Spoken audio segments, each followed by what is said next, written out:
What's your recommended pulley setup for your B8 cams? That's a good question. I mean, it will work with any of them. It'll work with any of them, yeah. Can you figure out what the ratio is on that? Well, we tested. I mean, I really like we tested. I've done stage 2, basically. That was stage 2, which was 30 wheel. Well, that was 2 plus. We got the 30 wheel out. Okay, 2 plus. I tracked it on stage 2 a couple months ago. Felt great. I mean, yeah, it all works. It's you just get a nice, a little more gradual climb and power output towards redline on any of the tune, stages. Mm-hmm. So yeah, I mean, you can run stock ratio and have a nice, really efficient breathing, low air temp setup.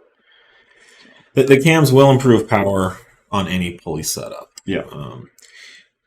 I think over time, hopefully more people jump on the mod and do it, and post their results. So, the community could get more engaged. Yeah, possibly. Yeah, having some good before and afters is key. We're never going to be able to do as much as the community can do. So for us, it's like, hey, here's a great mod. Do it. Show everyone, the benefit. And that's the struggle with like, people will complain, well, you don't have dyno numbers or these drag racing or quarter mile records for XYZ combo. And it's like, we've got, so many hours in the day, and we've got so many different configurations that we've got, at play here that people are shooting for the ultimate, records or numbers or information on.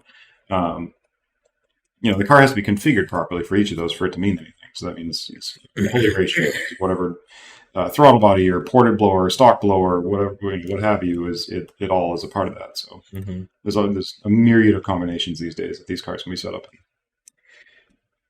But there's, I guess, at the end of the day, there's not necessarily an answer. No, it's your use case. The cams will produce more power the more power your motor produces. Right. So the cams, they allow X% more air to come into the combustion chamber to go boom. And so the more air that's coming in, the more boost, then the cams will scale up the power. It's a more efficient air pump, basically. So it stands to reason, the cams will make the most power on the most aggressive high power pulley ratio. Right. But, this is the same trade-offs with heat and all the other things come along with the higher pulley ratios.